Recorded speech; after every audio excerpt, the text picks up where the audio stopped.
And we're live. Welcome to Music Matters with Jason Tramm, and thank you so much for joining us for our unique podcast community, where we explore the triumphs and challenges of the performing arts world as seen through the eyes of distinguished artists and colleagues.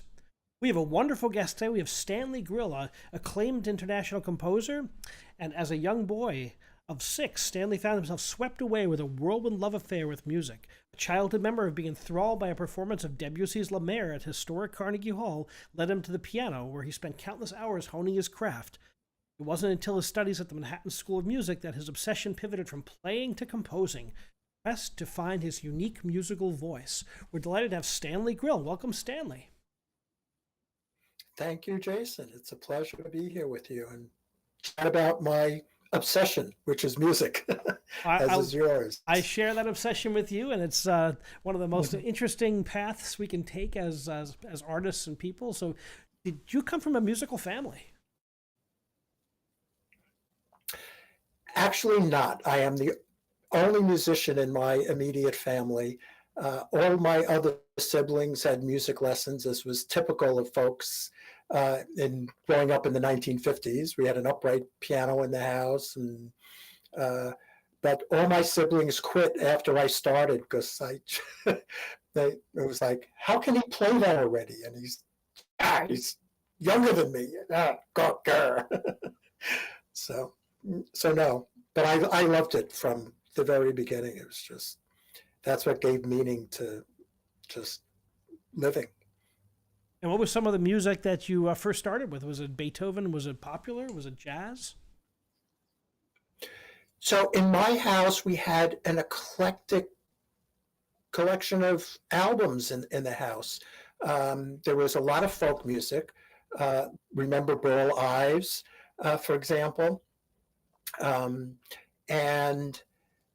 my mother, for whatever reason, had a set of Bach's B minor Mass, and I remember as a youngster, you know, lying on the living room floor in the dark at night with that on the speakers, looking up at the sky and just being floating away into heaven, and that became a driving force for me. It was like, what Bach just gave me, I would like to give back to the world, because he just rescued my sanity.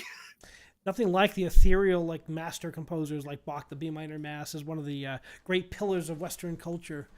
What are some other composers that inspired you as a young artist?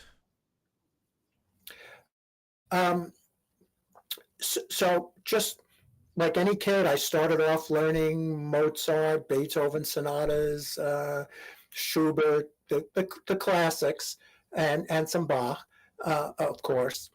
But I was also growing up and becoming a teen in the 60s. So that was the age of rock and roll, and I loved rock and roll. I actually was one of the attendees at Woodstock. I don't know how many people you know who were there, but I was there, and that was me as a teen. I loved it. But then, like other people were in bands and things like that, I started out with some friends doing a little band and said, all these songs have 3 chords. They're really boring. I don't want to do this. And we'd go back home and play Mozart and Beethoven and everything else because they were much more fun to play. And so I just kept going down my classical vein and never gave it up. And then in high school, I just met a very motivating young piano teacher who just lit my fire. And I just started playing at every available hour I could. So even though I went to high school at the Bronx High School of Science, this is a funny story, having been accepted to music and art, I decided not to go. And that turned out to be a good decision because all my friends who went to music and art said you could never get into a practice room. And science had a room with a piano and a harpsichord, and nobody was in it but me. And I just spent my high school years cutting classes and hanging out in the practice rooms and just practicing piano. That's how you know. And to the despair. Go ahead. That's how you know you're a real musician, when you take all that time and everything else just kind of fades away except for that music. Exactly. And to the despair of my mother, when everybody else was applying to colleges, I was like, no, I'm going to the Manhattan School of Music. I'm not filling out any other applications to any other universities. I'm going to the Manhattan School of Music and I'll practice and practice. And if I don't get in, I'll do nothing for a year except play the piano and try again next year. But fortunately, I got in on my first try. And you were as a I'm trying to pianist. remember what I played for my audition. Yeah, as a pianist, I played Bach Prelude and Fugue from the first book in D major. And what else did I do?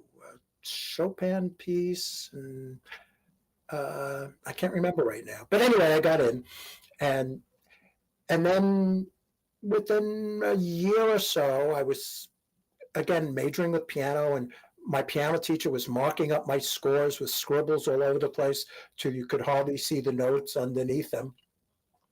And I said, it finally made me realize how much there was to know about music and how little I knew.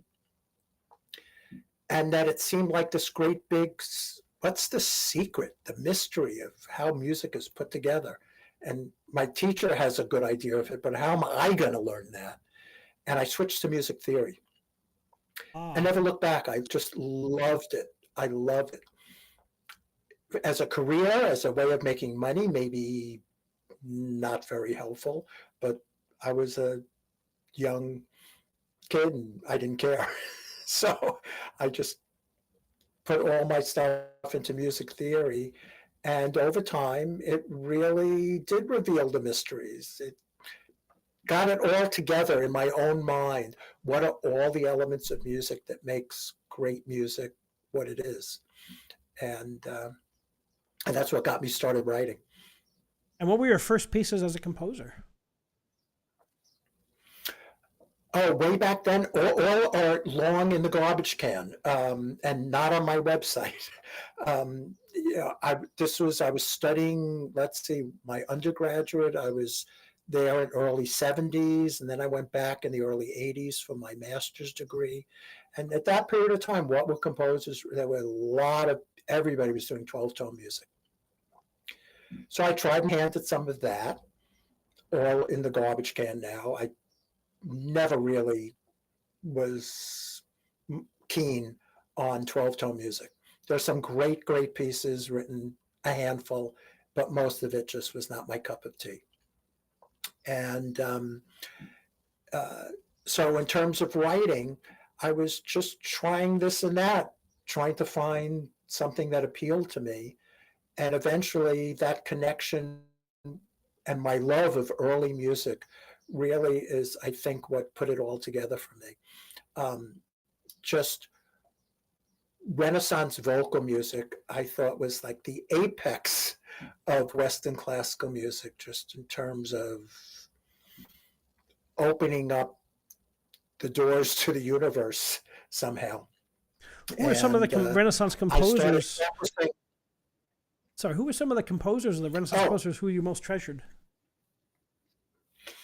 there's a long list, but Machaut, so on the early side, Josquin, um, Orlando Lassus. I love the way he like drifts atonally. So people think of atonal music as being a 20th century creation, but that early Renaissance music, some of it is entirely atonal, drifting around with no tonal center until it arrives at the end.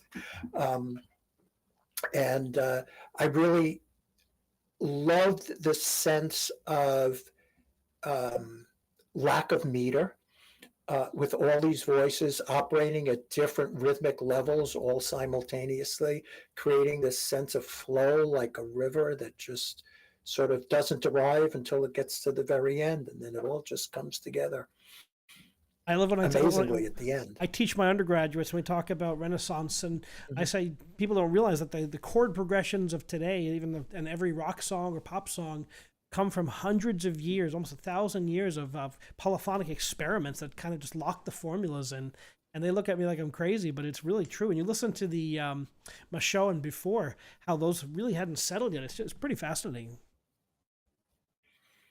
Oh, absolutely. So you have that and Okagem, and it's not until you get to really Bach's era that you get into more or less our current system of tuning and 12 tones.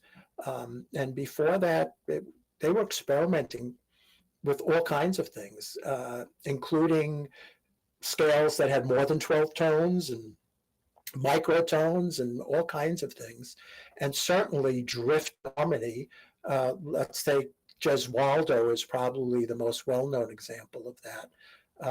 But I love that music as well, because you can be in one place and then just drift through a whole bunch of different keys. Just Waldo, I And always found fascinating when I listened to him. It's of course the Hollywood, and I think that's a movie in the making right there with the murders and absolutely right. and Hmm. his life was even weirder than that. When you like dig in, he was even stranger than just the murders. He was really a interesting, troubled character. Yes. But then again, you look at Bach's life, who spent some time in prison and got in knife fights, and his life was pretty interesting too. We think of him now as, oh, look how organized all this music is and systematic, and you think of him as a very sort of controlled person, but I think he was pretty damn temperamental, And a few children too. and he had a few children too. Yes. Certainly, I love digging into the stories of the composers, but it's so interesting to talk to living composers like yourself. I always say when I get to conduct living composers, it's like I don't need an Ouija board to figure out what's going on with the music. I can just call them. Super helpful. Right. Super helpful. And I have to say, compared with the composers we just talked about, my life is deadly dull. Um, Somehow or other, for me to write music, I need the stability of being in one place, not worrying about things, sitting up here as you see me in my attic, undisturbed, and time to daydream and just, you know, let ideas float in and open the door to the muses, because I'm not really having to worry about, where's my next meal coming from, and et cetera, et cetera. Who were your your composing teachers, and what did they impact on? What did they impart to you? So uh, I took very few composition courses. I did take theory with Ludmila Ulela at the Manhattan School of Music, and studied briefly with Ursula Mamlock, who was just the most warm, delightful teacher, such a wonderful woman.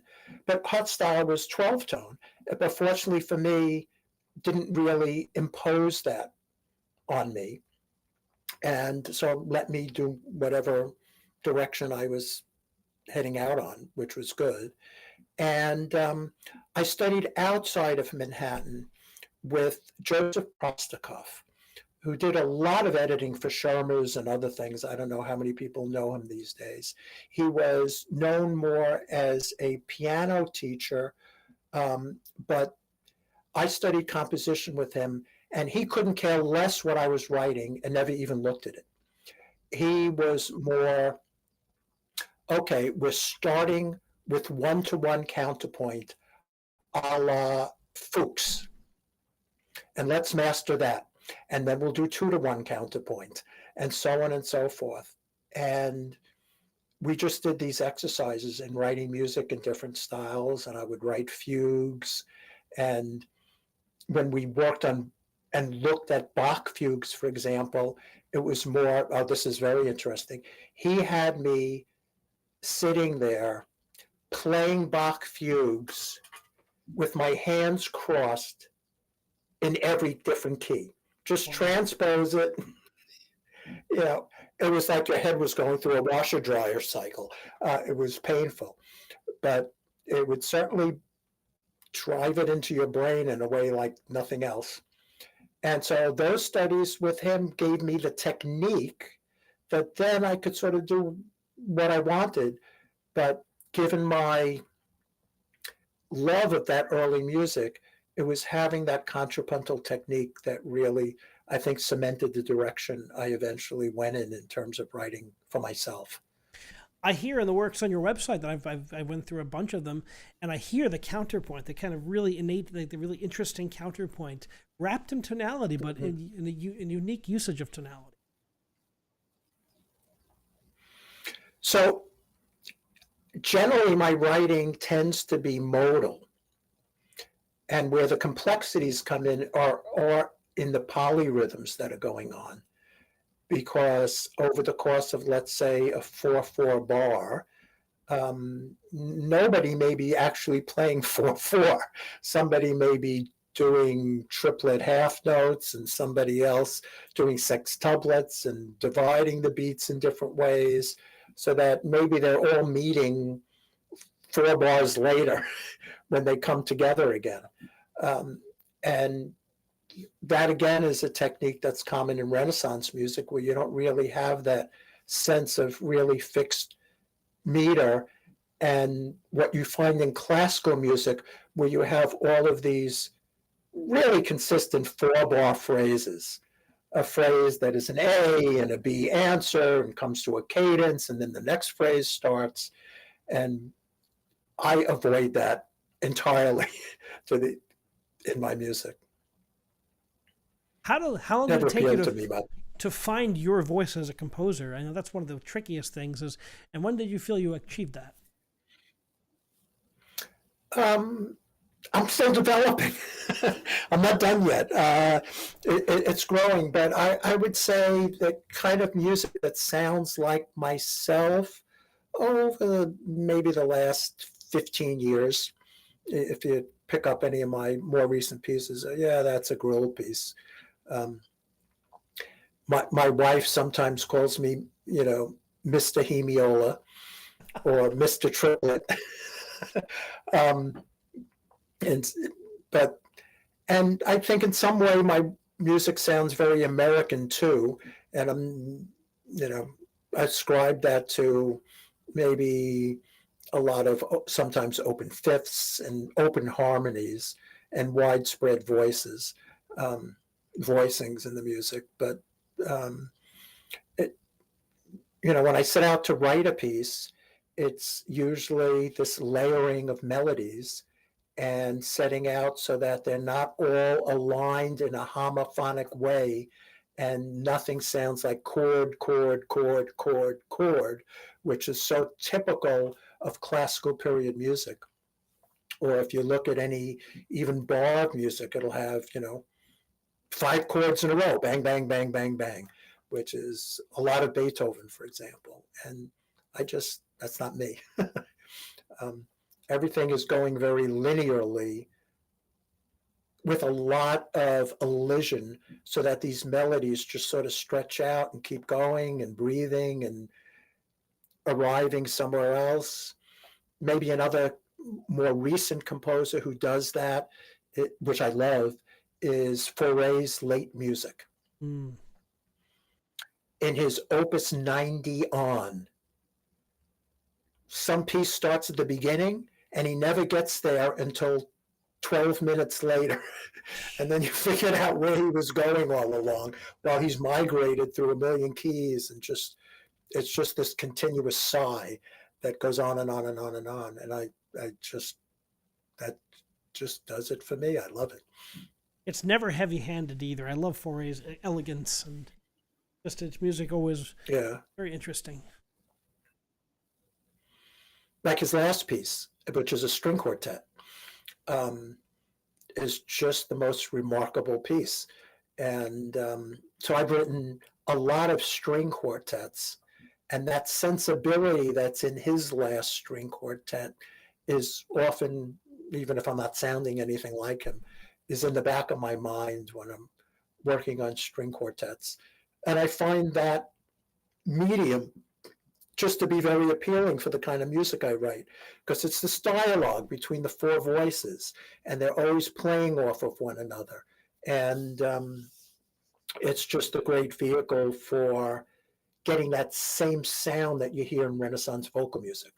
Just 4 lines independently moving along and interacting with one another. String quartets have always been the great proving grounds of lots of composers from the classical period on. Beethoven, Haydn, certainly Mozart, and you could see why.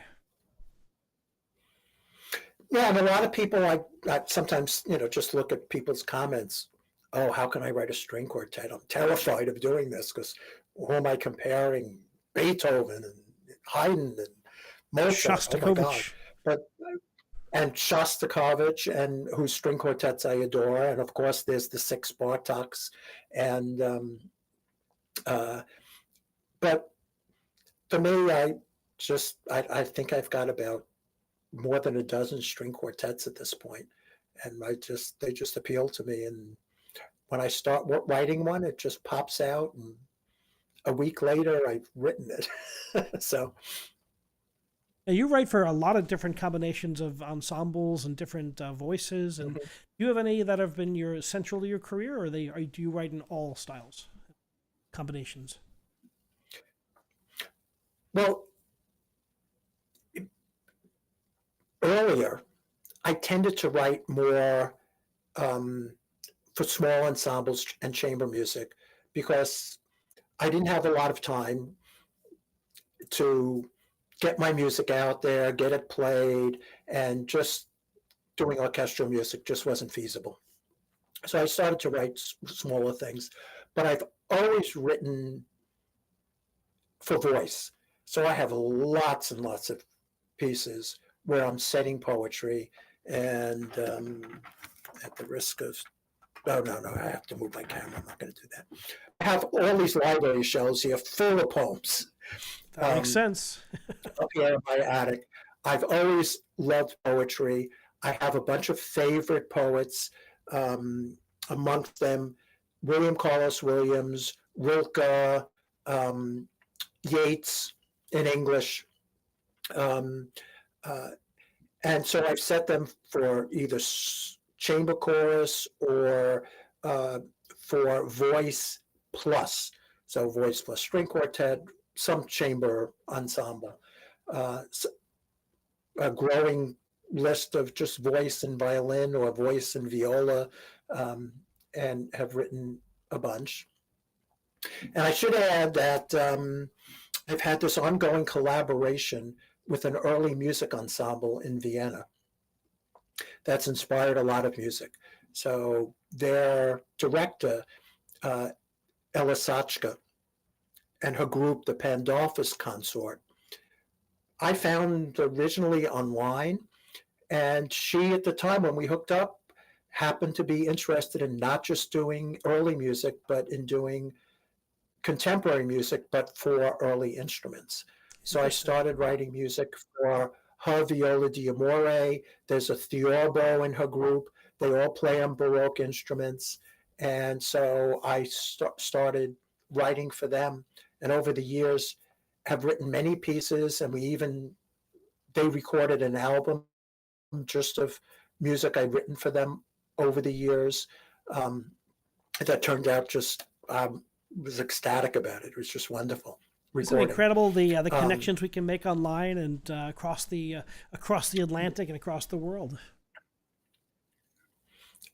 It's amazing, and that was just an opportunity, and so we spurred one another on. It's really a wonderful thing to collaborate in that manner, and I did, because they were performing in Vienna, and I said a lot of German poetry for them because their audience was German. And so hence that got me started on Rilke. And I've written, I don't know, dozens of songs setting Rilke's poetry. And the upcoming album that I'll be releasing, I guess, later this year, is a 5-movement, 40-some-odd minute symphony for soprano and orchestra, setting a long poem by Rilke, one of his 10 elegies. And I'm still working on editing that, but it's already been in the can. It just needs to be mixed and mastered. Where will that be released?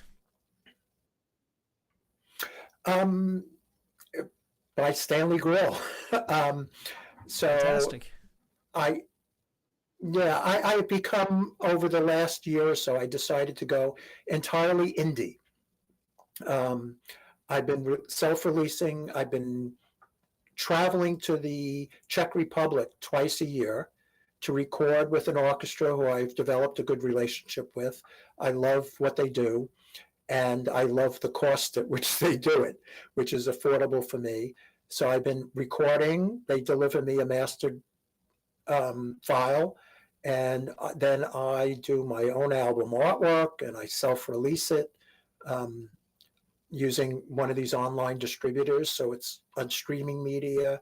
I, get the CDs run off by some company out on the West Coast who does a great job at a reasonable cost, and I do it all myself. And then I do my own marketing, and yeah. I understand completely. I do it quite often myself.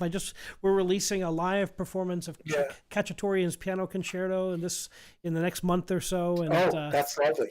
yeah, it's still something Yeah. we did at the Domena Center in New York with my orchestra and with a colleague of mine, Karina Pagosian. And I think Uh-huh. that's kind of the way of the future, is kind of this indie classical. We have lots of indie artists on this show, singer-songwriters, rock bands, jazz Right. people. And I Uh-huh. think we have the ability now to put things out that we never had in the past. Right. So, you know, it's just a matter of figuring out what I can afford to do. And from my perspective, my focus changed over the years from trying to gain performances to just recording my music. And the reason I just stopped with the performances, if one happens here and there, great. But it's a lot of effort. Putting it all together is a lot of effort. And then it's one and done. And often the performance, even if it's great, the recording quality isn't good enough to release as an album. So I decided what's more important for me is to make a record of what, in my mind, my music is supposed to sound like by producing my own recordings and getting performances that, achieve what I wanted to achieve, and then self-releasing them. So that's sort of where all my energy is going. That's certainly a thing that's very important to get out there, and we talk about in the pre-show we talked a bit about the economics or the traditional route of becoming a composer, and how your career has been atypical. A lot of times in the States, Right. You're attached to a university, you're teaching music theory and composition. You've decided not to do that, right? Correct. And back when I was, graduating as a theory major, it was like, how am I going to make a living out of this? Either I'm teaching locally, or I wind up in Iowa somewhere, somewhere far away, trying to land a teaching position. And I never wanted to leave New York. My family was here. My wife's family was here. We had a young child, and it just wasn't going to work for me. So I just tried to find a job outside of music, and then wound up, as we talked about earlier, in a totally non-musical and accidental career. And found out that I had talents that I never knew I had. And so I actually was good at what I was doing, and I enjoyed it.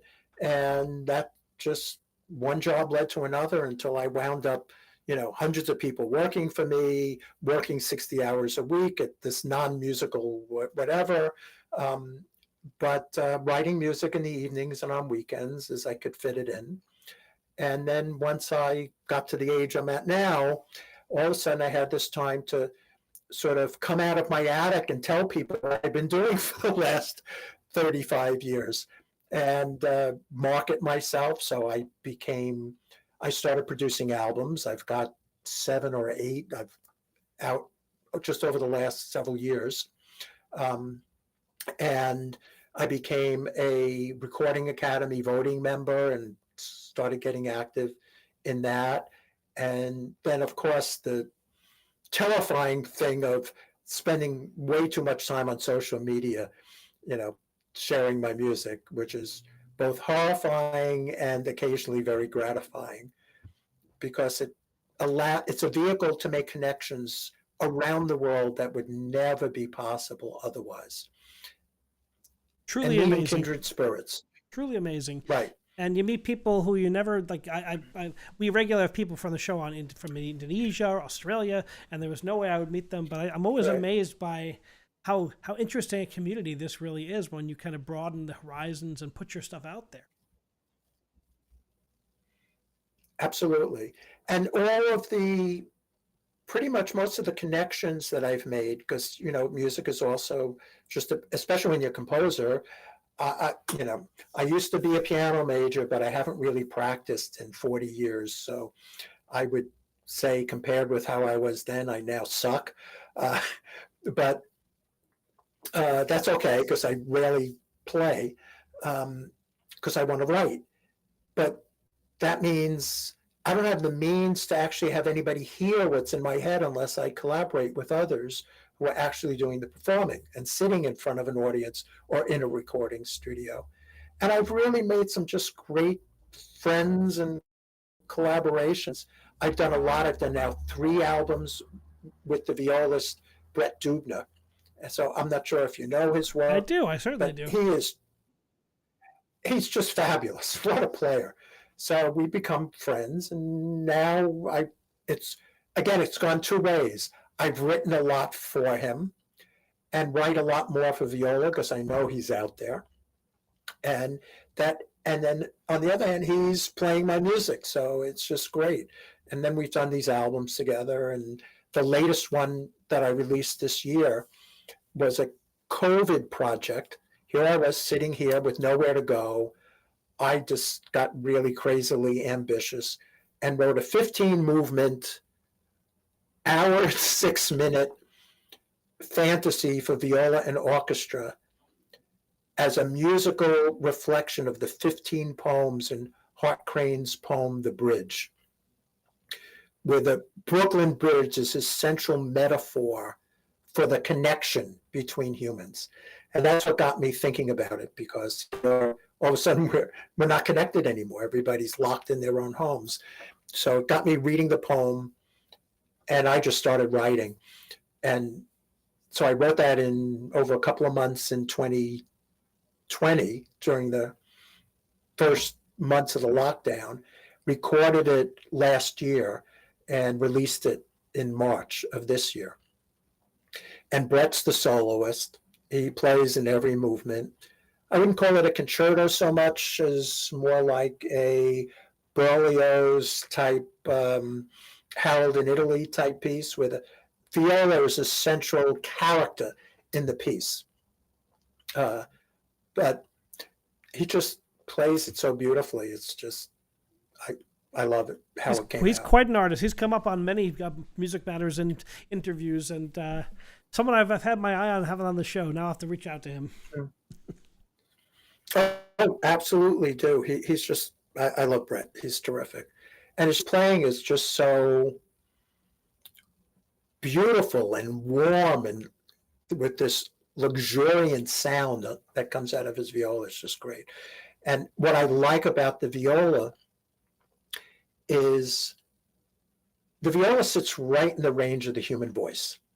So this goes back to my thing about Renaissance folk music.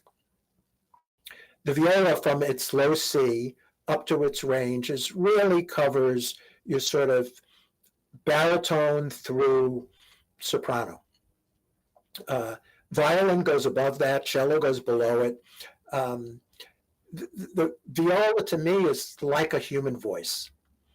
And that's how I try to treat it when I write for the instrument. And at least to my ear, it speaks to me in that way. It's like just a human being talking, emoting, feeling. And so I just write a lot for the instrument. Also helps when you have a virtuoso you know and have a relationship with. And it helps. Absolutely. Now, your music has taken you, through the second career and back into it again full time. It's taken you around the world. What's it like to collaborate with orchestras and artists around the world?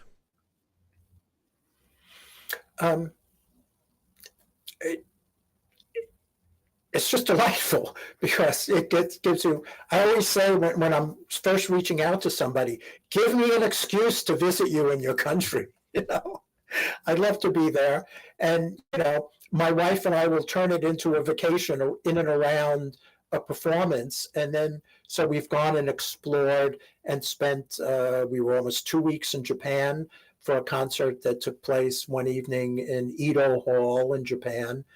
Some years ago, we've been to Vienna multiple times for Pandolfus consort programs, and just, well, Vienna is a great place to just visit. So let's go there, hang out. And where else have I been for music? I've been to the Czech Republic, obviously, to do these recordings, and that's great. I never knew it before, but now I've discovered that I think the Czechs have more classical musicians per capita than any other country on earth.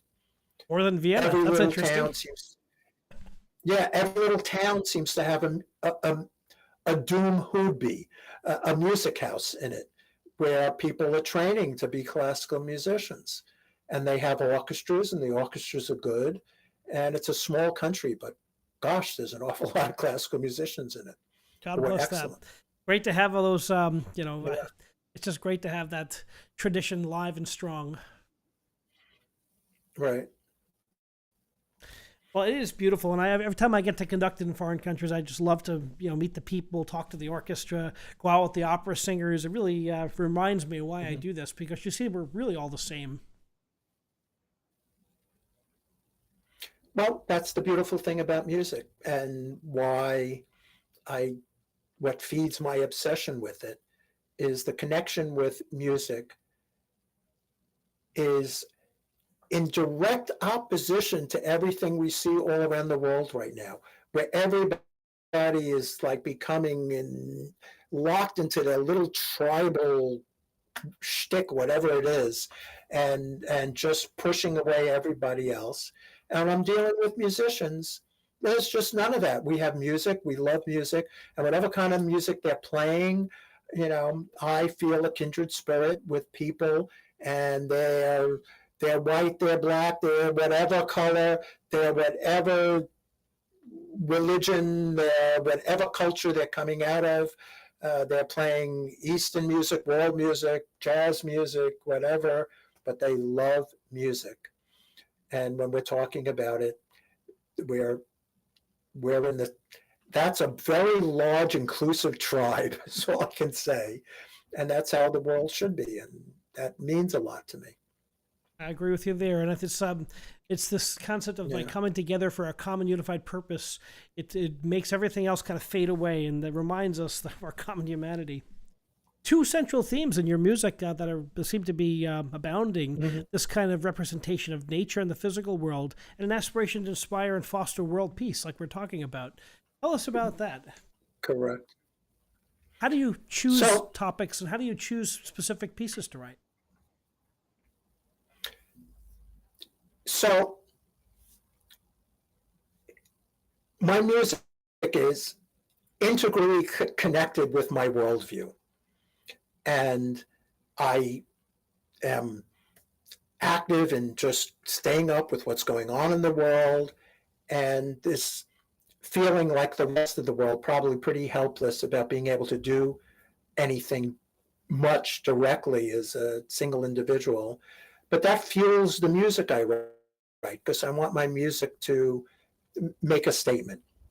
So part of my sort of catalog of music is music intended to inspire a sensibility that peace is possible if enough people agree on it. Because my own personal view is that all the wars that drive mankind are driven by maybe 5 or less % of people who profit by war, and the rest of us, 95%, live with the horrible result of them being in power. So peace would be possible if all of us just stood up and said no more. Then there's, of course, the environmental catastrophes we're facing right now. Started me writing a whole series of music for the earth, which I'm starting to record more of. But in fact, the performance that I had in New York last night was a premiere of a suite called The War of Wings, which is music that derived from and was an arrangement of what was originally a choral setting of 6 poems about the earth, the beauty of the earth, and also what will happen to us if we ignore what the world is telling us right now. And then over the past couple of years, since Russia invaded Ukraine, I've now got a growing catalog of music for Ukraine. I've got a string quartet based on Ukrainian themes. I've got a piece for baritone and orchestra setting a Ukrainian poem. My first try at actually setting music with the Ukrainian language. That was interesting, but it seems to have worked out. And there's a group called the Ukrainian Music Project who's in the middle of recording that virtually with musicians from the Ukrainian diaspora who are everywhere. All over the world right now. Everywhere. Especially, exactly. Of course, only the females. The men are, I know lots of men who are over there fighting, actually. Yeah. It's really just horrifying. And so I am obsessed with that because I'm appalled by that fact that we're back in a world. I mean, I was born in 1953. My parents, my relatives were all in the army in the 1940s. They were still feeling their mindset was all about the war that just was in that past decade. And I thought I'd get through my life without anybody repeating that ever again. We could get through 100 years without it, a repeat. And here we are. To me, Putin and Russia is Hitler and Germany all over again. Just, another round of the same. It wasn't enough. So anyway, I'm writing music to encourage people to think about Ukraine's situation and to support the Ukrainians in anything they can do to come out from under that Russian boot and not repeat what Hitler did. Stop him here in Ukraine. What's the reception of these pieces been? Anyway, that got very political. Of course. Well, So, please go. So the setting of the poem is called Zapovit, which means testament. Their most famous national poet, Taras Shevchenko, which I later learned there's a Shevchenko street in sort of every town in Ukraine, wrote this poem called Testament, which roughly in English says, "When I die, bury me in a hill overlooking the Dnipro River, but my soul will never go to heaven until everybody is kicked out of the Ukraine. All of our, those who are trying to conquer us are gone, and the Ukrainian people can finally be free. Then my soul will rise up and go back to God." That's roughly the poem. So I figured, yeah, he wrote that in the 1800s, and here we are, and it's still as applicable today as it was then. So I said it, and this Ukrainian music project picked it up, and I hope to have this virtual recording released. I'm not sure how soon, but soon. Sounds like an incredibly amount of organizations required to put that together. Right. And then I wrote a string quartet for a group who I've been collaborating with for some years, called Concerts for Compassion. And the people who started that were 2 Juilliard violinists who got together and created this amazing organization where they go around to refugee camps around the world, take out their instruments and begin to play, to bring the solace of music to people whose lives are completely upended. And I first heard about them driving in my car, hearing an interview with them on NPR. And like a good online detective, I tracked them down. They wound up being from New York. Great. We met in a cafe right next to Juilliard, across from that little cafe on the north side of Lincoln Center. I know it well. And I started writing music for them. I wrote a duet for the two violins called Border Crossings, to take in this just insane border issue that we're having in this country right now. In sympathy for people who are driven to find a better lives for themselves, which they've performed multiple times, and we recorded, and I released as an EP. And then I wrote the string quartet, 4 movements, each based on a Ukrainian folk song. And they're going to be premiering that at their annual fundraising event in October. Beautiful. Where can people go to find out more about you and your music and listen to some of these pieces? And how can they find out more about you? Probably the best place is my website, because I try to do a good job at maintaining that and keeping it up to date. So all recordings that I've done, plus recordings of live performances that I haven't released, but sound good enough, I think, to air on my website, are there under the music tab. All my scores are available, and as mentioned earlier, don't need to earn a living out of being a composer. All my scores are available for download if you want them, and if you want to play them, have at it, and just it's there. If anybody wants to donate, there's a donate button, but I don't care. I don't need it to live.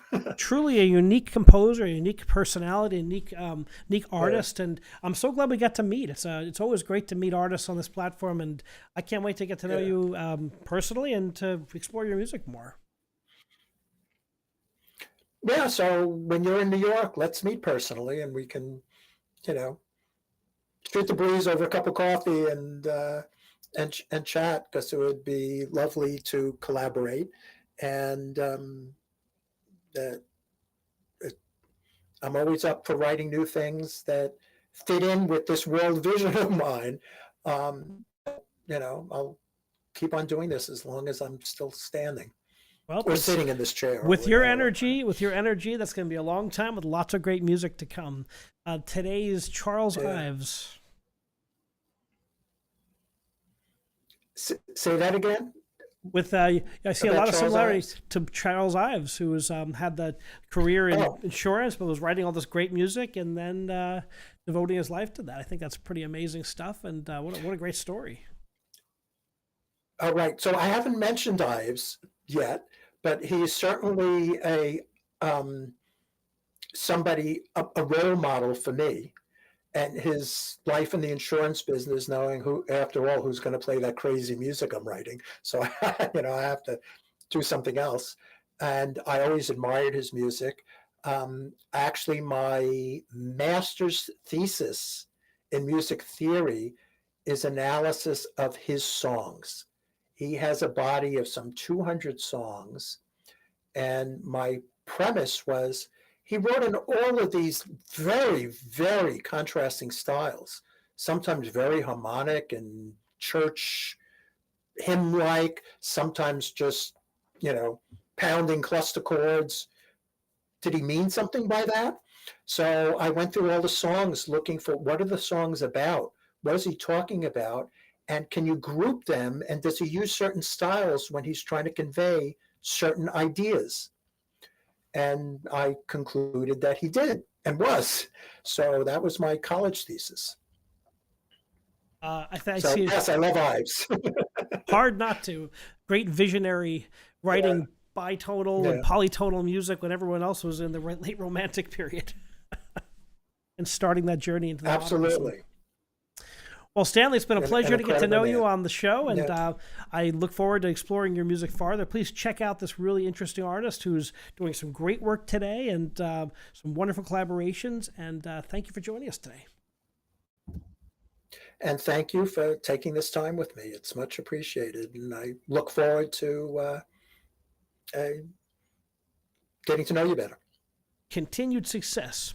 Thank you for joining us on Music Matters with Jason Tramm. And please remember to subscribe and smash that like button and share with your friends. And we appreciate it so much. Thank you for coming today. And remember, keep music alive.